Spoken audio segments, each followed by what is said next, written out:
Alright y'all, welcome back to the channel and to some more slug testing, and today we've got a combo that we have not tested yet, and it's a shell that a ton of you guys have requested for us to try out here recently, and I definitely have been wanting to try them as well to see what they can do, because they definitely could give us some rather interesting results. But as for the load we're going to run today, I brought out some of the Remington Slugger High Velocity slug loads. But these ones are the 20 gauge, 2 3/4 inch, half-ounce slug moving about 1800 feet per second. A lot of you guys have really wanted to see these high velocity 20 gauge slugs, so we're going to try them and see what they can do, since I think these are the lightest slug that we've run through the 20 gauge setup I've got here today. But as for the setup we're going to run them through, I brought out my Stevens 301 20 gauge. It's just a single shot with a 26-inch barrel. We're going to be running a factory style flush improved cylinder choke. That's what Remington claims is going to give us the best results, and it's usually a pretty safe bet. Up on top here is a Nikon inline XR 3-9x40. Yes, it technically is a muzzleloader scope, but it's done rather nicely on top of this 301 when it comes to slugs. And this 301 in general has been rather surprising as well, for a slug gun anyway. So we'll see what this combo can give us with these Remington high velocity half-ounce slugs today. But as for today's test, we're going to run it the same as we usually do. We're going to take 2 groups. Each group is going to be 3 shots, one group at 50 and another at 100 yards. And all of those shots will be through the chronograph as well, so we can get our velocity. It may not be a perfect test, but we've got to work with the shells I have,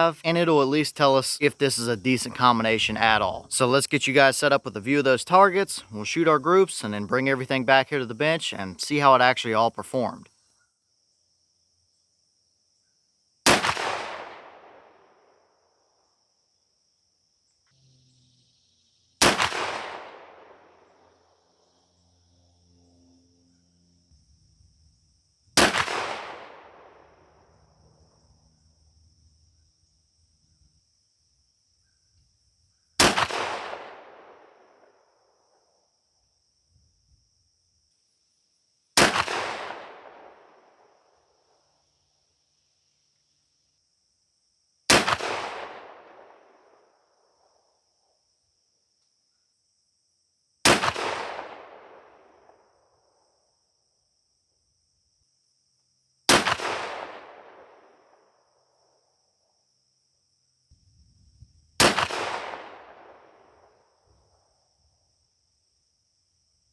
Alright, so let's take a quick peek through our chronograph numbers here real quick before we look at our target. The boss claim is 1800, however we have a 26-inch barrel, and chances are the factory probably tested it through a 28 or maybe even a 30, but still, we were not very far under that 1800 claim. For a high, we did actually get over 1800, sitting at 1834. For a low, we had 1725. That gave us an average at 1771, so 29 under that claim. That's not too bad. With an extreme spread of 109, so they're not super consistent, and a standard deviation of 41. So with an average at 1771, that's a little bit higher than what I thought we might see out of this 26-inch barrel. I figured low 1700s is what we would see, so at least we're in the ballpark. And of course, here are your energy numbers up on screen so you can see what we're actually pushing from a half-ounce slug moving at 1771.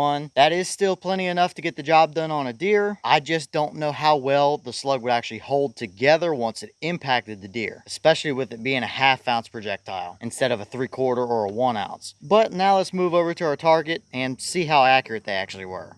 Alright, so now let's take a look at our targets, because we definitely got some rather interesting results here. We'll start over on the left with our 50-yard group, and that's these bullet holes right up here at the top of the target. And that is all 3 shots right there in one kind of big clump at 50 yards. Obviously, this is not the round I'm zeroed with, and even if it was, I would be hitting somewhere right above this big center red dot right here. So these definitely have a different trajectory, which we saw even more of out at 100 yards. But they're higher velocity, lower weight projectile, so that does make sense. Either way, at 50 yards, everything is in one big blob right up here. So I'll measure that to the best of my abilities, but we have 2 in the same hole and 1 pretty much touching right on the edge of the target, so I'll see what we get. And that 50-yard group gave us somewhere right about 1.02. I tried to measure the best I could from the center of the kind of bottom half of this hole to the center of this hole right on the edge. Kind of hard to tell, but it's roughly right at an inch as far as center to center spread. Either way, at 50 yards, that's an absolute hammer. You're putting them pretty much in the same hole over and over again, so nothing at all to be concerned with there, that's for sure. Now moving out to our 100-yard target, that's where things started to get a little squirrely. I took our first shot and we completely missed the paper. I took our second shot and same thing. And I figured what would happen is if we were hitting at the top of the target here, we'd have a little bit of bullet drop and be hitting, you know, somewhere right above the center of that red dot. But somehow or another, we were way up off the top of our target. So I decided to start aiming down here at this red dot, which brought us here. So I took a shot, we had it here. I took another shot, we had it way down here, and another one which brought it back up here again. So I figured, even though I felt good about all of my trigger pulls, maybe that was an oddball or outlier. So I decided, hey, we'll take one more shot and see what happens, and we got that bullet hole right here. So a little bit of bouncing around and squirreliness out here at 100 yards, and they're definitely hitting much higher than what I thought they would. So really, I'm not super impressed with them out at 100, especially considering that spread is roughly 7 inches. I had to get the tape measure out to measure that one. It's right at about 7. So that kind of continues a little bit of a trend with some shotgun slugs to where at 50 to 60 yards, they're great. And then somewhere out around the 75-yard mark, they cross that transonic barrier from super to subsonic and get a little bit squirrely. That might be what we're seeing here with these. I don't know. I definitely want to try and prove that theory one day, but until I got slow-mo cameras and stuff, then we can't really do much with that. But at 50 yards, these would be more than good enough for a deer hunter, whatever the case would be. Out at 100, yeah, they might do the job, but it's not something that I would ideally want to hunt with out there. So I was hoping to see a little bit better out at the longer range, but that's why we test things to see what they're actually capable of.